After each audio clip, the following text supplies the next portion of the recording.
All right, let's dive into a real prehistoric whodunit. We're talking about a crime scene that's been cold for, about 75 million years.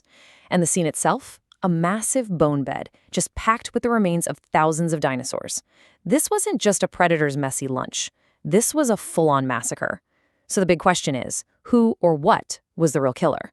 And it all starts with this. Just this chilling thought.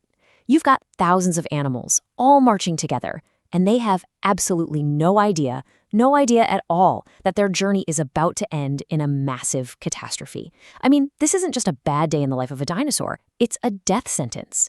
So, who are we talking about here? Who are the victims in this ancient mystery? Well, it's a huge, sprawling herd of dinosaurs called Centrosaurus. And when I say huge, I mean, just try to picture it. Thousands of these rhino-sized, big, frilled herbivores all moving together like one giant living wave across the landscape. Now, this wasn't some lazy Sunday stroll. No, this herd was on the run. They were in a desperate retreat, trying to get away from their coastal nesting grounds to escape these massive seasonal monsoon floods. And the real kicker, the irony of it all, is that they were fleeing from the water only to run straight into a totally different and maybe even deadlier kind of danger. Right, because as this massive herd of Centrosaurus was trying to escape the floods, they weren't alone. They were being watched. And our prime suspects, the ones we'd normally point the finger at in a case like this, yeah, they were already there, lying in wait. So here are our players. It's the classic prehistoric setup, right? On one side, you've got the prey, the Centrosaurus, a big, plant-eating herd animal. And on the other, the predator, Daspletosaurus. Think of a powerful, ferocious cousin of T-Rex. I mean, the stage is perfectly set for an absolutely epic showdown. And you gotta understand, this wasn't just some random encounter. These predators were smart. They were strategic. They knew this migration happened every single year. For the Daspletosaurus, the Centrosaurus herd on the move was basically a dinner bell ringing, and you better believe they were ready to eat.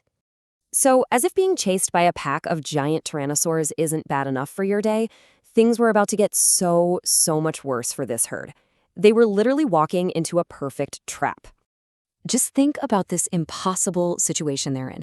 Okay, so behind them, the coastal floods are pushing them inland. Also behind them, packs of Daspletosaurus hunting them down. And what's in front of them? A huge, flooded, raging river blocking their path.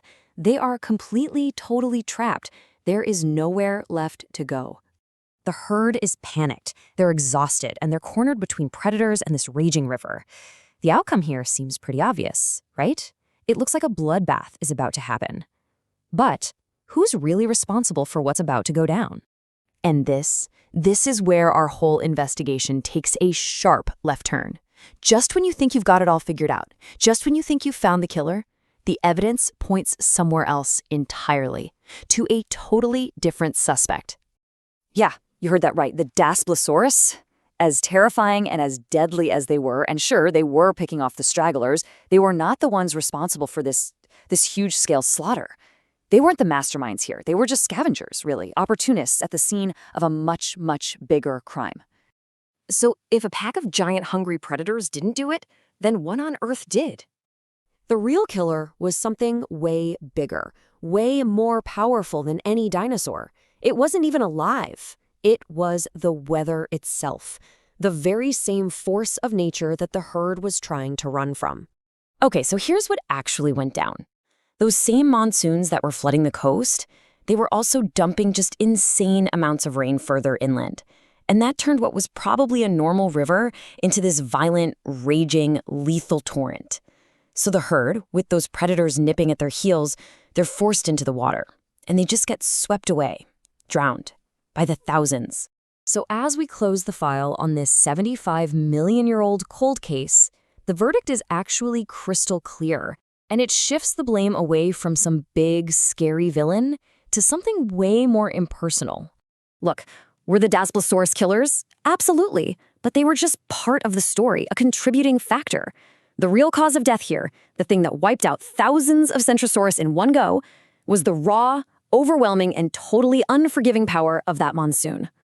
And you know, that really leaves you with a much bigger question, doesn't it? We always focus on the big teeth and the sharp claws, the predator-prey battles, but what if the weather was the real monster of the prehistoric world?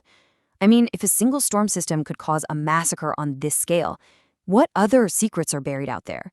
What other stories in the fossil record were written not by dinosaurs, but by the planet itself? Makes it wonder what else we might be getting wrong.